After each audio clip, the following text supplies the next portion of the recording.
امام ذهبی رحمه الله په خپل کتاب سیر اعلام النبلا کې یو واقعه نقل کړې ده د امام احمد بن حنبل رحمه الله په باره کې.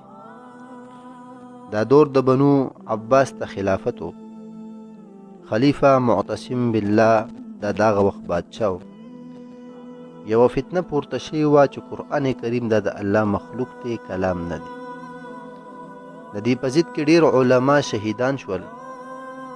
امام احمد بن حنبل رحمه الله هم خلقو قایله کو په دې خبره باندې چې دی ته د الله مخلوق وایا، کلام نه. کله چې معتصم بالله عاجز شو نو سختی په امام احمد بن حنبل شروع کړه او دومره به امام احمد بن حنبل رحمه الله ووهو چې د ملا نه به وینې شروع شو او غوښه به ترې جدا شوه. یو ورځ ورله جلاد سزا ورکوله.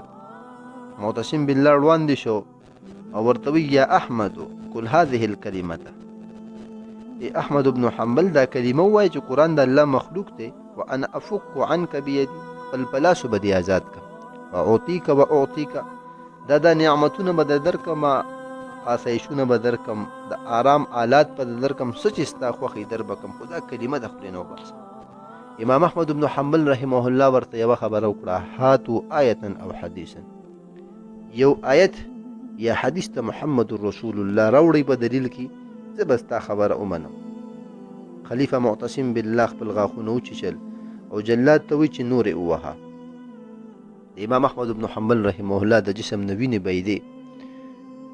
یو درباري عالم مولا ورته وړاندې شو او ورته وی ولا تقتلوا انفسکم، ځان مه وژنئ تاسو. د خلیفه خبره ومنه چې د هلاکت طرف ته لاړ نشي.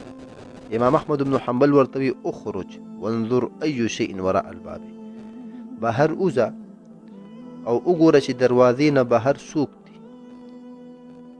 کله چې هغه مولا بهر رالی، دروازې نه بهر یې وکتل نو خلکو لاسو کې قلمونه او کاغذونه نیولي وو. انتظار یې کوي. د دې تپوس کې تاسو څه شي انتظار کوئ؟ خلکو ورته وی ننظر ما یجیب به احمد فنکتبه، مونږ د دې خبرې انتظار کوو چې امام احمد بن حنبل څه کلام کوي، څه خبره کوي چې هغه ځان سره ولیکو. امام احمد بن حنبل رحمه الله ته د خلکو جواب راوړي دغه مولا. امام احمد بن حنبل هغې مولا ته وی، درباري مولا ته، انا اذل هؤلاء كلهم، تپوس ته کوي آیا زه دا ټول ګمراه کړم؟ نه، داسې نشي کېدی. اقتل نفسي ولا اذلهم، زه به خپل د ځان قرباني ورکړم خو دوی نه ګمراه کړم. الله رب العالمین دی امام احمد بن حنبل رحمه الله باندې رحمتونه ووري، قبر دې منور کړي، د نبي علیه الصلاة والسلام صحبت دې نصیب کړي، امت یې د یو لوی فتنې نه او د یو لوی ګمراهۍ نه بچ کړل. مونږ تاسو له پکار دی چې دغه رنګې د حق پرست علماو مرده ته مرسته وکړو